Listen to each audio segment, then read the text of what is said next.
খবর শুনছেন BM news টিভির পক্ষ থেকে। জানাবো আজকের বাছাই করা 10টি খবর। শুরুতেই হেডলাইন্স। শপথ নেওয়ার 72 ঘন্টার মধ্যে কাজ শুরু মোদির। আবাস যোজনায় বড়সড় বদল। শেয়ার বাজারে বড়সড় দুর্নীতি। মোদি ও শাহের বিরুদ্ধে তদন্তের দাবিতে সেবির দ্বারস্থ তৃণমূল। মুখ্যমন্ত্রীর কনভয়ে হামলা, গুলিবিদ্ধ এক। শাহজাহানের জমি দুর্নীতির টাকা টিএমসির ফান্ডে, চার্জশিটে উল্লেখ ইডির। পঞ্চায়েত অফিসে মহিলা প্রধানকে বেধড়ক মার, কাঠগড়ায় তৃণমূলের ব্লক সভাপতি। বিধায়ক পদ থেকে ইস্তফা অরূপ চক্রবর্তী, জুন মালিয়া সহ 4 জনের। অর্থের বিনিময়ে সরকারি চাকরি, কাজে যোগ দিতে গিয়ে মাথায় হাত গৃহবধূর।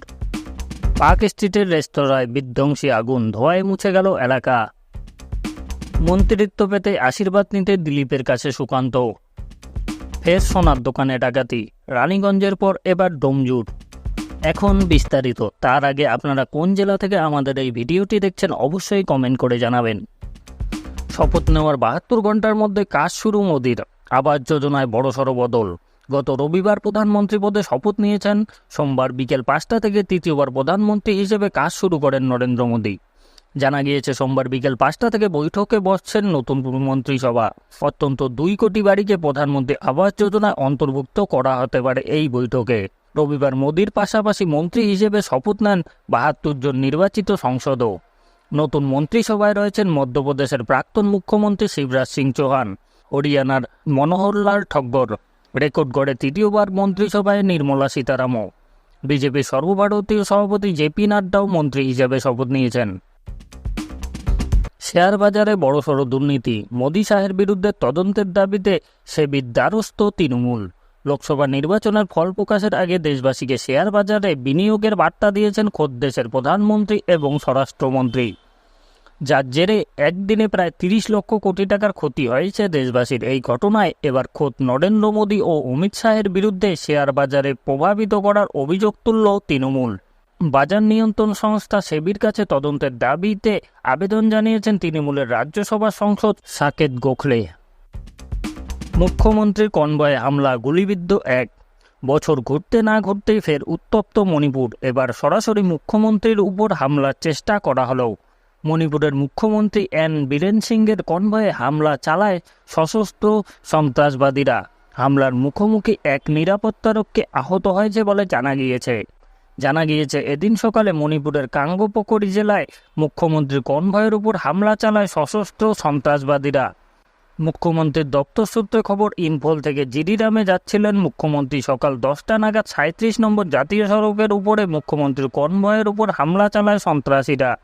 হামলায় মুখ্যমন্ত্রীর নিরাপত্তার দায়িত্বে থাকা এক রক্ষী আহত হয়েছে বলে জানা গিয়েছে। দ্রুত তাকে চিকিৎসা ব্যবস্থা করা হয়েছে, তবে সুরক্ষিত রয়েছেন মুখ্যমন্ত্রী। এদিকে গোটা ঘটনায় উত্তপ্ত হয়েছে এলাকা। শাহজাহানের জমি দুর্নীতির টাকা টিএমসির ফান্ডে, চার্জশিটে উল্লেখ করল ইডি। তদন্ত যত এগোচ্ছে শেখ শাহজাহানকে নিয়ে বিস্ফোরক তথ্য প্রকাশ্যে আনছে ইডি। চার্জশিটে কেন্দ্রীয় তদন্তকারী গোয়েন্দা সংস্থার উল্লেখ, শাহজাহানের জমি দুর্নীতির টাকা পৌঁছচ্ছে তৃণমূলের ফান্ডে। সন্দেশখালীর বাঘ শেখ শাহজাহানের ঘনিষ্ঠর বয়ান থেকে এই বিস্ফোরক তথ্য মিলেছে বলে খবর। চার্জশিটে ইডির আরও উল্লেখ করা হয়েছে, মাছ রপ্তানির নামে 5 বছরে 198 কোটি কালো টাকা সাদা করেছে শাহজাহান। কেন্দ্রীয় তদন্তকারী সংস্থার সূত্রে খবর, বর্তমান ইডির নজরে রয়েছে শাহজাহানের ঘনিষ্ঠ 5 জন। এদের প্রত্যেকের খোঁজ চলছে। এদের প্রত্যেকের নামে সংস্থা খুলে টাকা সরানো হয়েছে বলে দাবি গোয়েন্দা সংস্থার। জেরিয়াখালীতে শেখ শাহজাহানের ঘনিষ্ঠ শিবপ্রসাদ হাজরা প্রায় 900 বিঘা জমি দখল করে রেখেছে বলে উল্লেখ করেছেন ইডি। এবার রাজ্যের ভাবমূর্তি এই ঘটনার সঙ্গে জড়িত। আর শেখ শাহজাহানের এই আধিপত্য সরকারের অনুমোদন ছাড়া তো সম্ভব ছিল না। পঞ্চায়েত অফিসে মহিলা প্রধানকে বেধড়ক মার, কাঠগড়ায় তৃণমূলের ব্লক সভাপতি। তৃণমূল পরিচালিত পঞ্চায়েত অফিসে মহিলা প্রধানকে বেধড়ক মার। সিসিটিভি ফুটেজ প্রকাশ্যে আসতেই ব্যাপক চাঞ্চল্য পশ্চিম মেদিনীপুরের চন্দ্রকোনায়। অভিযোগ, তৃণমূলের ব্লক সভাপতির মদতেই প্রধানের উপর চড়াও হন মহিলারা। যদিও অভিযোগ অস্বীকার করেছেন তৃণমূল সভাপতি। গ্রাম পঞ্চায়েতের কার্যালয়ের বাইরে মোতায়েন করা হয়েছে বিশাল পুলিশ বাহিনী। পশ্চিম মেদিনীপুরের জেলার চন্দ্রকোনা 2 নম্বর ব্লকের বন্দিপুরের 1 নম্বর গ্রাম পঞ্চায়েতের প্রধান পিঙ্কি দুলাই। তার অভিযোগ, সোমবার দুপুরে তিনি তার দপ্তর থেকে নিজের রুমে বসে কাজকর্ম করছিলেন। সেই সময় অচমকায় 12-13 জন মহিলা তার অফিসে ঢুকে চুলের মুঠি ধরে গালে চড় মারা শুরু করে। টেবিলে ফেলে রীতিমতো টানা ছেঁচড়াও করা হয় তাকে। ঘর থেকে বাইরে নিয়ে গিয়ে মাটিতে ফেলে লাথি মারা হয়। কী কারণে এই ঘটনা তা এখনও জানা যায়নি।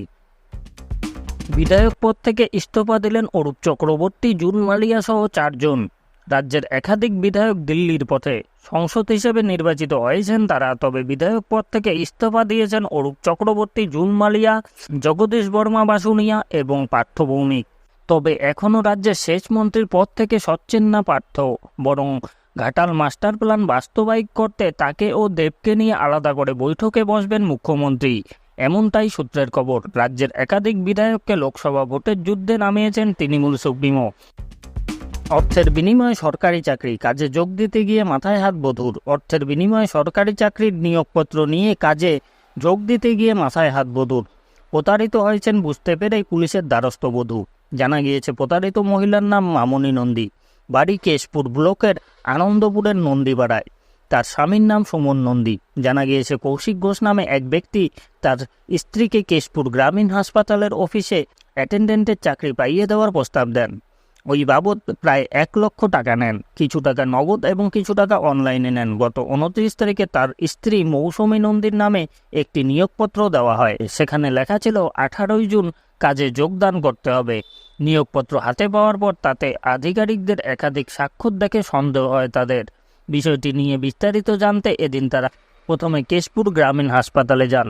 সেখান থেকে তাদের পাঠিয়ে দেওয়া হয় জেলা স্বাস্থ্য ভবনে। সাধারণ প্যাডে লেখা ওই নিয়োগপত্র দেখেই মুখ্য স্বাস্থ্য আধিকারিক জানিয়ে দেন এটা পুরোপুরি ভুয়ো। স্বাস্থ্য দপ্তরের নাম করে একের পর এক প্রতারণা চলছে সাধারণ মানুষের সঙ্গে। বিষয়টি পুলিশকে জানানো হয়েছে।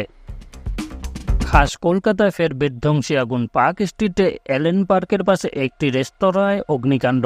দাউ দাউ করে জ্বলে ওঠে আগুন। ঘটনা পৌঁছায় দমকলের বেশ কয়েকটি ইঞ্জিন। ফাঁকা করা হয় এলাকা। ওই বহুতল ও আশেপাশে একাধিক অফিস রয়েছে। তড়িঘড়ি সেখানকার কর্মীদের সারানো। স্বাভাবিকভাবেই চাঞ্চল্য ছড়িয়ে পড়ে।